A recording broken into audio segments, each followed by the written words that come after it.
Hey guys, it's Janie. Welcome back to the Crafting Bookworm. Today we're going to talk about my must-read books for 2025.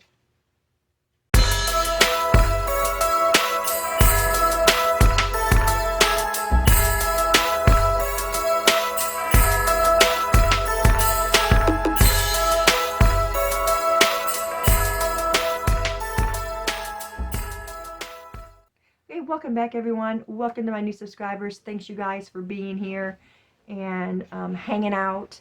And happy Merry Christmas Eve. It is Christmas Eve and I am quite excited because we're going to have festivities going on tonight. We're going to do stockings and have hot chocolate and eat some puppy chow, which is a sweet treat. If you guys don't know what that is, it's like sugar-coated, chocolate-coated, like Chex Mix or Chex cereal.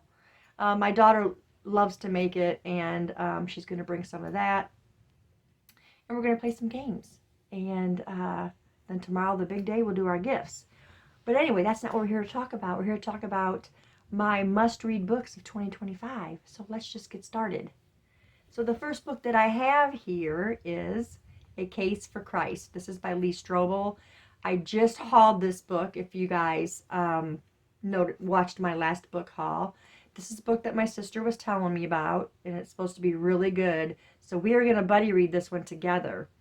And this is a story about an atheist reporter who is going to try to prove that God does not exist. And she said it's supposed to be really good. I am going to read it even though I already know God exists. But I want to read this because apparently he goes from devout atheist to a Christian. And it's supposed to be really good. This is also the expanded, updated and expanded version. So I'm really looking forward to reading this with my sister. The next book on the list is The Women by Kristen Hanna. This is a book I kept saying I wanted to read this year, and I never got to it. There's been a couple people who have read it that I've spoken to, and they said that it was an excellent book. And I know it's going to be an excellent book because I love Kristen Hanna. I think I have just about all of her books, and I think I've read just about all of her books, but not this one. So let's see what this says. When 20-year-old nursing student Frances Frankie McGrath hears these words, it is a revelation. Raised in the sun-drenched, idyllic world of Southern California and sheltered by her conservative parents, she has always prided herself on doing the right thing. But in 1965, the world is changing, and she suddenly dares to imagine a different future for herself. When her brother ships out to serve in Vietnam, she joins the Army Nurse Corps and follows his path. As green and inexperienced as the men sent to Vietnam to fight, Frankie is overwhelmed by the chaos and destruction of war. Each day is a gamble of life and death, hope and betrayal. Friendships run deep and can be shattered in an instant. In war, she meets and becomes one of the lucky, the brave, the broken, and the lost. But war is just the beginning for Frankie and her veteran friends. The real battle lies in coming home to a changed and divided America, to angry protesters, and to a country that wants to forget Vietnam. Yes, so I feel like this book is going to be excellent. That's just her writing. If you read Kristen Hanna, you're going to feel something from her. Okay, the next book we've got here is White or Leander by Janet Fitch. Now, a few years ago, there were some booktubers that were reading this book, and I had the book, but I didn't pick it up to read it with them. And I really wanted to, but the timing just wasn't right, and so it's been sitting on my shelf forever, and I really want to get this book read. So let me read you a little bit about this one. Everywhere hailed as a novel of rare beauty and power, White or Leander tells the unforgettable story of Ingrid, a brilliant poet imprisoned for murder, and her daughter Astrid, whose odyssey through a series of Los Angeles foster homes, each its own unique, with its own laws, its own dangers, its own hard lessons to be learned, becomes a redeeming and surprising journey of self-discovery. So, doesn't that sound good? It's like going to be like a coming of age, and it's going to be a fight and a struggle, and I really feel like I'm going to enjoy that story. The next one we've got here, these aren't in any particular order either, you guys. This is just how I stacked them up. Six of Crows by Leigh Bardugo. Now, I read her other series, Shadow and Bone, and it was okay. I mean, I enjoyed the story. It's just not something that I think I'm going to read again. Last time I read it, I read like the first book, I think, and then never went on. So I think it was the year before.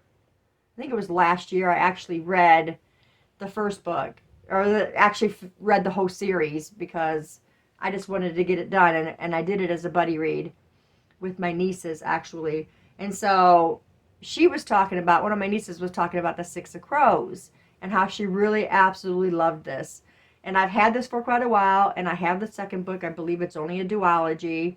So I'm going to try and get this one under my belt and get it read. And so this says, Ketterdam, a bustling hub of international trade where anything can be had for the right price. And no one knows that better than criminal prodigy Kaz Brecker. Kaz is offered a chance at a deadly heist that could make him rich beyond his wildest dreams, but he can't pull it off alone. A convict with a thirst for revenge, a sharpshooter who can't walk away from a wager, a runaway with a privileged past, a spy known as the Wraith, a heartrender, using her magic to survive the slums, a thief with a gift for unlikely escapes. Kaz's crew are the only ones who might stand between the world and destruction, and if they don't kill each other first. So it does sound interesting. It sounds like it might be something that I can enjoy. So I want to work on that one. The next one we got here, very old, The Program by Suzanne Young. When this book first came out, I was interested. I never bought the book. I went to the used bookstore, would always look for Suzanne Young for The Program. It was never there. So then, I think it was last year, my husband and I went in to the used bookstore, and there were all the books. I believe there's 6 of them. They were all lined up on the shelf for people to see, because it was like the entrance end cap thing that they were sitting on. And I'm like, there they all are, every single one of them. And at this point, I'm like, well, I'm kind of past The Program now. I really don't, really want to read it anymore, because it's been years. But you know what? I picked them up anyway, because I had that feeling that it was going to come to the point where I was actually going to want to pick it up again and read it. And so I went ahead and bought the set. So this says, Sloane knows better than to cry in front of anyone. With suicide now as an international epidemic, one outburst could land her in The Program. The only proven course of treatment. Sloane's parents have already lost one child, and Sloane knows they'll do anything to keep her alive. She also knows that everyone who's been through The Program returns as a blank slate. Because their depression is gone, but so are their memories. Under constant surveillance at home and at school, Sloane puts on a brave face and keeps her feelings buried as deep as she can. The only person Sloane can be herself with is James. He's promised to keep them both safe and out of treatment, and Sloane knows their love is strong enough to withstand anything. But despite the promises they've been made to each other, it's getting harder to hide the truth. They are both growing weaker, depression is setting in, and The Program is coming for them. So I just thought the premise of this book really sounded interesting, and that was the reason why I wanted it. Like I said, it was when the book first came out, which was, let me find it. Let me find the copyright for this. 2013 was the copyright. And so it's been that long, and I just bought this last year, the whole set. So I think it was last year. It may have been 2022, but I think it was 2023 that I got it. So I'm going to read it. There's 6 books. I want to get all of them read under my belt. If I like it, I like it. If not, then I don't. The next one we got here is The Daughter of Smoke and Bone. This is by Laini Taylor. I read this book back in 2016 and loved it. And I never went on with the series. I don't know why I didn't keep reading it. And so I said, for this year, I'm going to read it. I'm going to get the series done. I think it's just a trilogy. There's 3 books.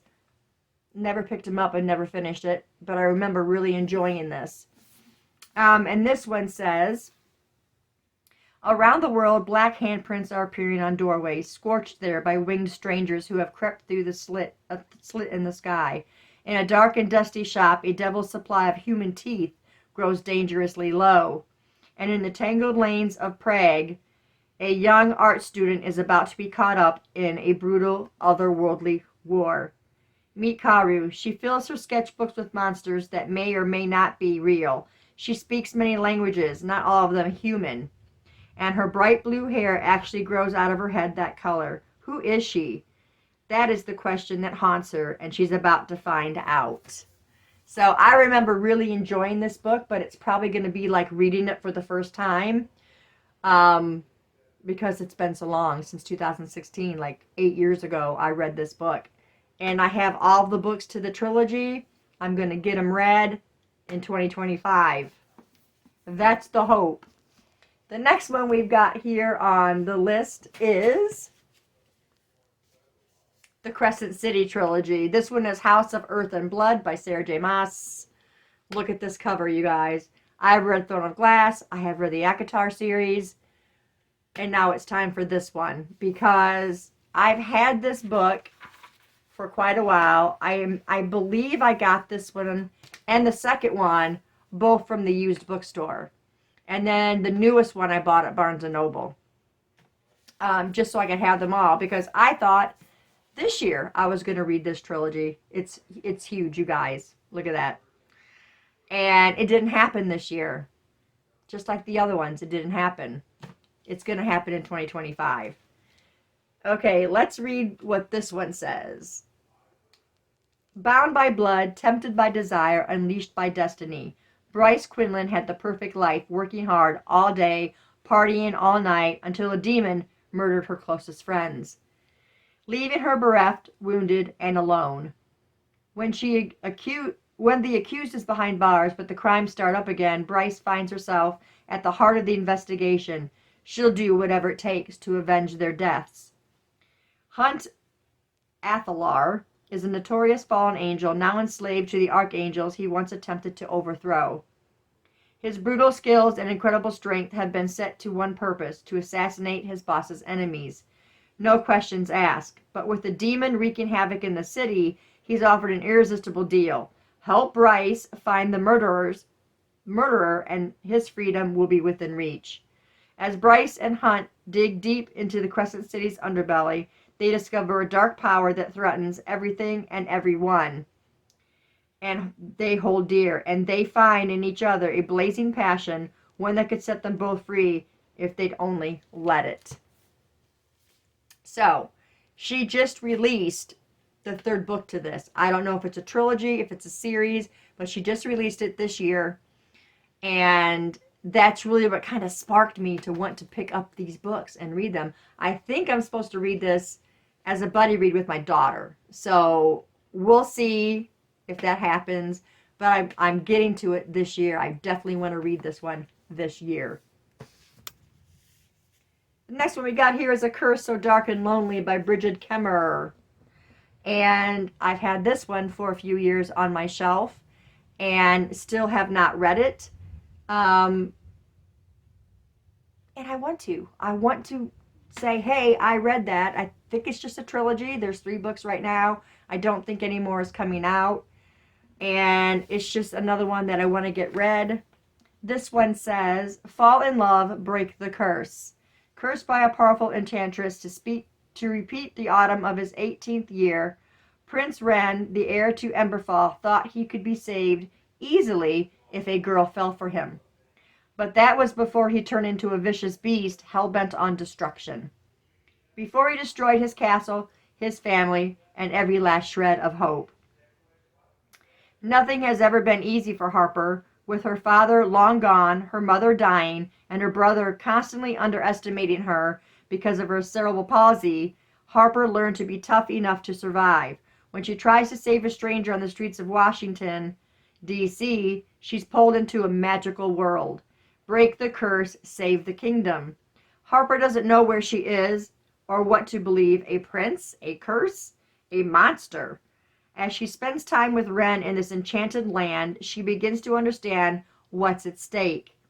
And as Ren realizes Harper is not just another girl to charm, his hope comes flooding back. But powerful forces are standing against Emberfall, and it will take more than a broken curse to save Harper, Ren, and his people from utter ruin. So it sounds so good. It's going to be an amazing trilogy. I just have a feeling that it is, and I'm going to read this book this year. I'm going to read all of them this year. The next book we have is a childhood favorite, and that is Black Beauty by Anne Sewell or Sewell. This was my favorite book as a child growing up, and I never read it as an adult. And I really want to. It's not a big book. I have this copy, and then I have a Barnes & Noble special edition, but this will be the one that I read. The special edition one is really, really nice, and I don't want to drag it out to read it and possibly get dirty or messed up or whatever. So this is the one I'm going to read, and it's a great classic, you guys. I just remember loving this. This is Black Beauty is a horse with a timeless story to tell. His happy days, sorrows, pain, and joys fill the pages of one of the most treasured classics of all time. Black Beauty will introduce you to characters, scenes, and ideas that will draw you in and change your heart forever. So, looking forward to this. It was my favorite book as a child. And, you know, I feel like I need to read it again as an adult and see if that wonder and magic is still there for me. The last book that I have decided that I want to read is The House of Leaves. I talked about this pretty in depth with you guys already about how I didn't get this book. I read it, I didn't understand it, and I had people tell me I read it wrong. I just want to understand it. It was supposed to be scary and creepy and all those things, and for me it was just like reading a textbook. And so I'm getting together with my family, and we are all going to read this book. Now, I read the introduction to this book already, and if the book read like the introduction, I would love it. I would just really eat it up. And I think that's probably what I thought the first time I read it. I'm like, wow, this is great. But you guys, it's not. It's just it's odd. Like, you got pages like this. Okay? Few letters on it. And then you got stuff like this. And you've got all of these references down here. And this is what I guess I didn't do. You're supposed to go to these references and go to what those references said and find them in the book. Like I said, textbook. And that's how I felt reading this. So I'm going to try it again. I want to get it. I want to do all the references. And it may take me the whole year. I'm not going to just sit down and try to understand it in one sitting. You know, like, I'm not going to just, I'm going to take my time. And if I have to read, like, look at this. Yeah. So I'm going to just take my time and really try to understand it. And, yeah, I'll go from there. I will read this synopsis to you guys. So you can, the synopsis makes it sound like a piece of cake. Years ago, when the House of Leaves was first being passed around, it was nothing more than a badly bound heap of papers, parts of which would occasionally surface on the internet. No one could have anticipated the small but devoted following this terrifying story would soon command. Starting with an odd assortment of marginalized youth, musicians, tattoo artists, programmers, strippers, environmentalists, and adrenaline junkies, the book eventually made its way into the hands of the older generations, who not only found themselves in those strangely arranged pages, but also discovered a way back into the lives of their estranged children. Now, for the first time, this astonishing novel is made available in book form, complete with the original colored words, vertical footnotes, and newly added second and third appendices. The story remains unchanged, focusing on a young family that moves into a small home on Ash Tree Lane where they discover something terribly wrong. Their house is bigger on the inside than it is on the outside. Now, you know, you read that and you think, wow, that's going to be interesting. If you're reading it right, apparently. Of course, neither Pulitzer Prize-winning photojournalist Will Navidson nor his companion Karen Green was prepared to face the consequences of that impossibility until the day their two children wandered off, and their voices eerily began to return. Another story of creature darkness, of an ever-growing abyss behind a closed door, and of an unholy growl which soon enough would tear through their walls and consume all of their dreams.